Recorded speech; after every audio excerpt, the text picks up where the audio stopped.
Di mana-mana orang sangat mudah digeledah, ditangkap, disita barangnya, dipermalukan, dapat tindakan-tindakan yang tidak manusiawi.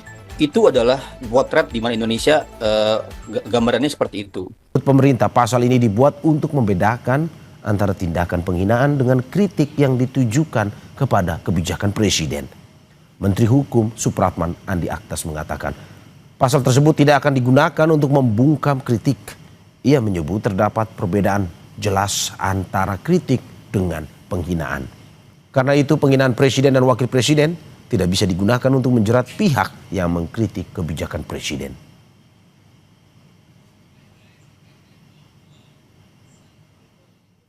Saya rasa tadi udah sangat clear ya kita jelaskan bahwa yang pertama ini bukan pasal yang baru ya.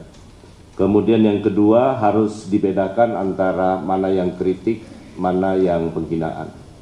Saya rasa teman-teman sudah pasti tanpa perlu membaca kitab undang-undang hukum pidananya, teman-teman pasti ngerti. Di publik pun tahu mana yang batasannya namanya menghina maupun yang kritik.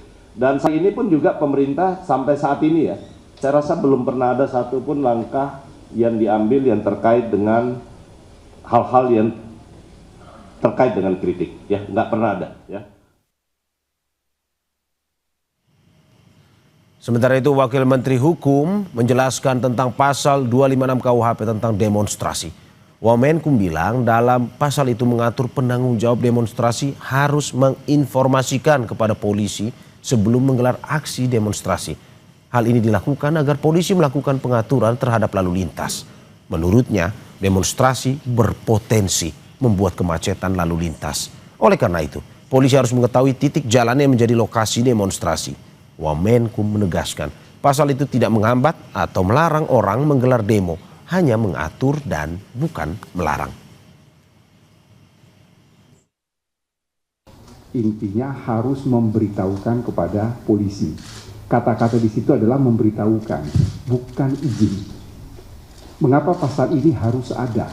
Ya, sekali lagi mengapa pasal ini harus ada?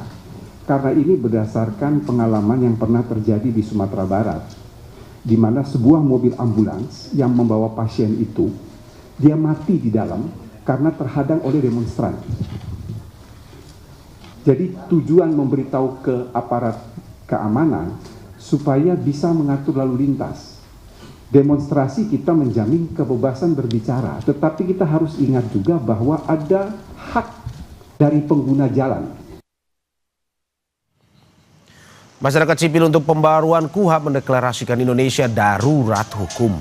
Ketua Umum YLBHI Muhammad Isnur mengatakan KUHP 2025 mestinya membenahi praktek penegakan hukum pidana yang selama ini bermasalah seperti kriminalisasi, penangkapan, penahanan, penggeledahan, dan penyitaan sewenang-wenang.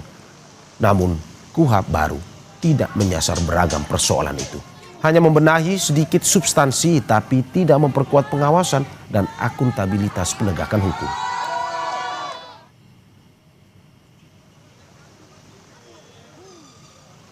Di mana-mana orang sangat mudah digeledah, ditangkap, disita barangnya, dipermalukan, dapat tindakan-tindakan yang tidak manusiawi. Itu adalah potret di mana Indonesia gambarannya seperti itu.